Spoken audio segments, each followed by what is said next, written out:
Oh, si Zucchini.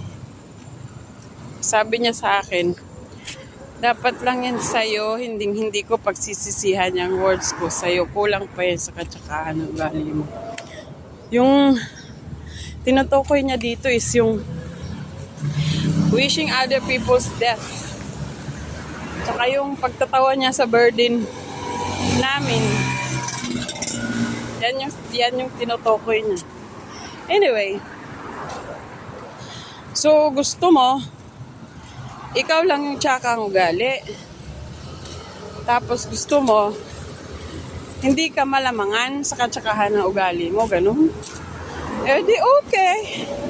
Hindi naman ako nagkipagkompetensya sa iyo eh.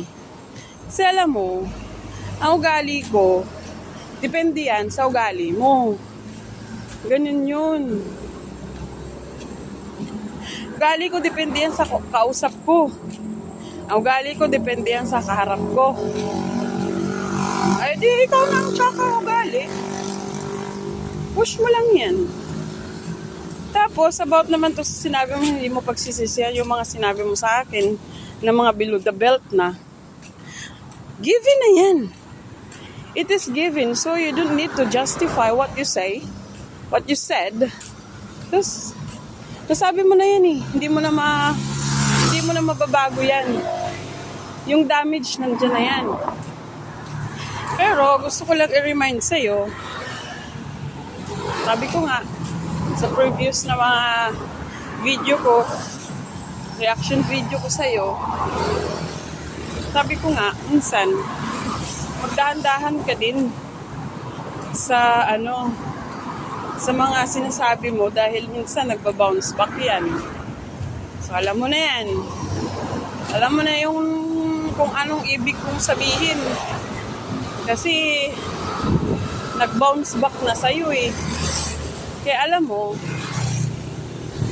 minsan, kailangan din natin mag-isip bago natin sabihin or click or think before you click. Kasi, ang damage niyan, minsan,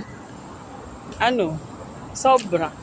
Buti na lang ako hindi ganun yung hatred ko sa buhay ko. Kaya, instead na magalit ako sa'yo, parang mas nakakaawa ka eh. Kasi kahit gaano pa, ganito yun sa totoong buhay. Alam mo, kung sobra yung hinanakit mo at galit mo sa puso mo, kahit gaano pa, kadami ang pera mo, parang hindi ka kontento. Kahit gaano pa, kadami yung sinasahod mo, parang hindi ka masaya. Na kunting kibot lang, kunting sagi lang sa balat mo, magalit ka na, mapapatol ka na, tapos magsasalita ka na ng mga below the belt. Kaya instead na galit yung maramdaman ko sa mga sinasabi mo sa akin, parang mas nakakaawa, parang mas nananaig yung awa ko sa iyo sa totoo lang. Kasi kung normal kang tao, at saka kung hindi masyadong madami ang puot na nasa puso mo, you won't wish for other people's death.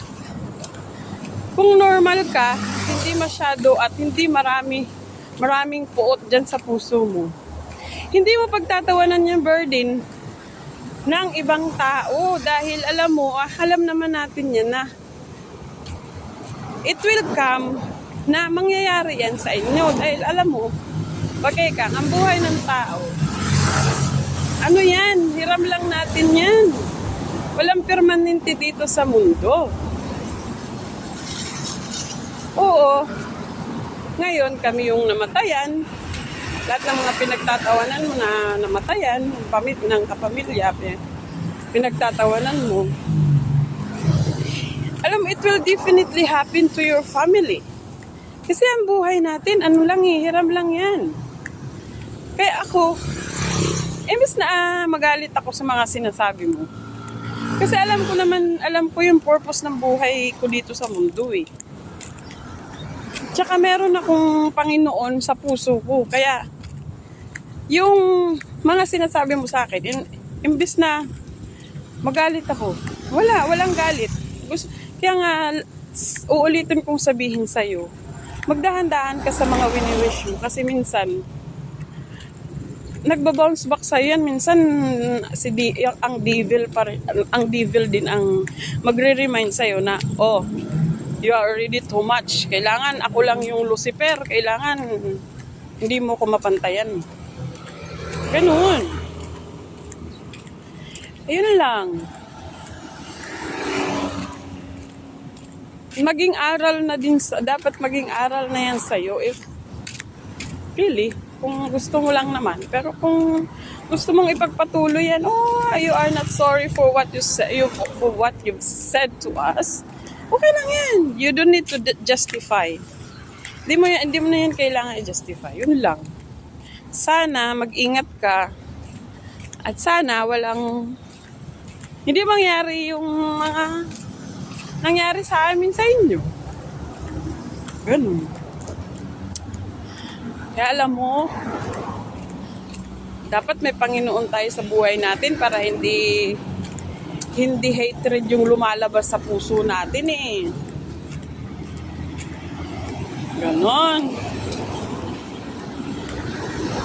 Kaya ingat-ingat din.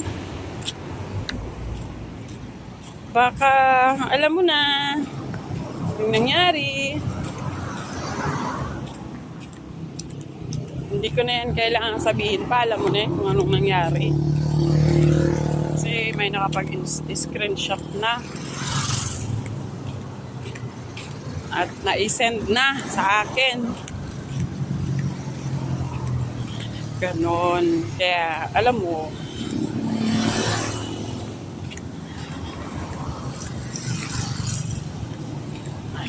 mahaba na. Sige, dyan lang muna. Okay lang yan kung hindi mo yan pagsisihan. Okay lang.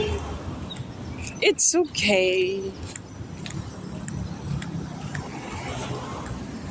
Karma is a bitch. Ganon.